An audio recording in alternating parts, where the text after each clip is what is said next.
చూసావమ్మా వాడెంత మోసానికి తెగించాడు. మీరుండండి నాన్న.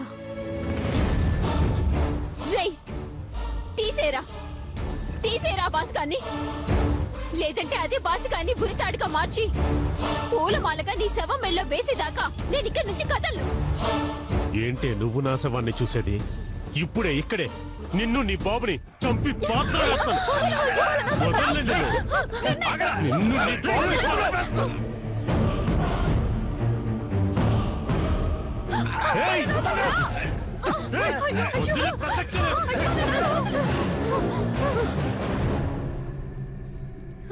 నాన్న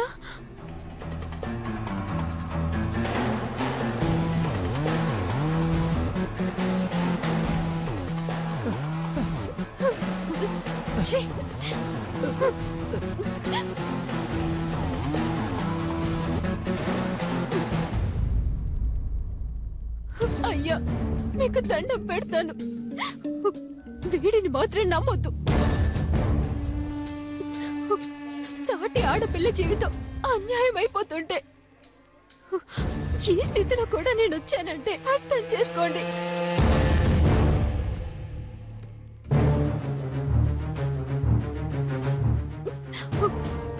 వీడు మనిషి కాదు, మృగం.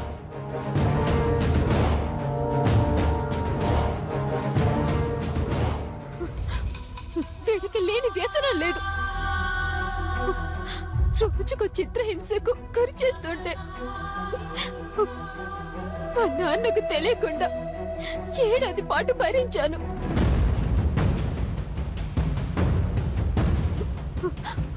ఆ తర్వాత తెలిసింది వీడికి నేను 2వ భార్యనని.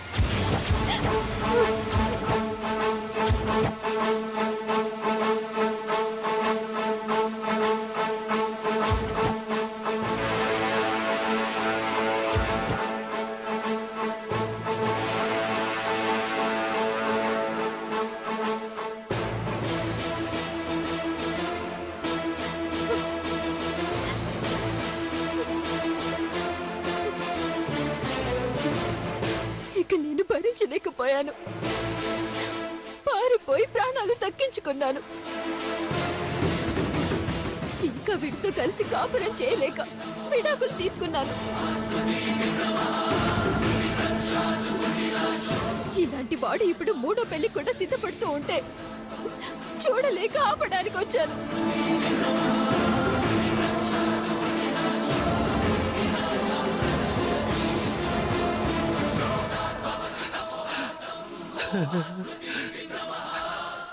చాలమ్మా, ఇంకేమీ చెప్పద్దు.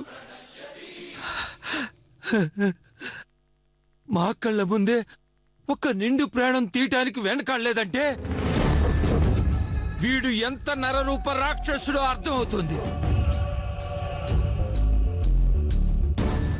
అమ్మా, వీడికి మీరు కాదమ్మా శిక్ష వేయాల్సింది, నేను.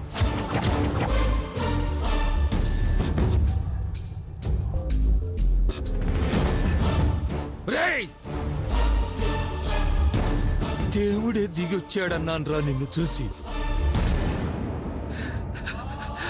2 చేతులు జోడించి దండం పెట్టాన్రా. కానీ కట్నం అక్కర్లేదన్నావు, ఎదురు డబ్బు సహాయం చేస్తానన్నావు. రే, అప్పుడు నాకు తెలియలేదురా నీ వెనక ఇన్ని కుట్రలు మోసాలు ఉన్నాయని. రే, ఎంత నీచమైన బుద్ధిరా నీది. రే, ఈ ఆడబిడ్డ ఉసురు పోసుకున్న చాలక నా కన్న బిడ్డ జీవితం సర్వనాశనం చేయటానికి సిద్ధపడ్డావంటే రే, నువ్వు అసలు మనిషి కాదురా. నిన్ను ఆగవయ్యా.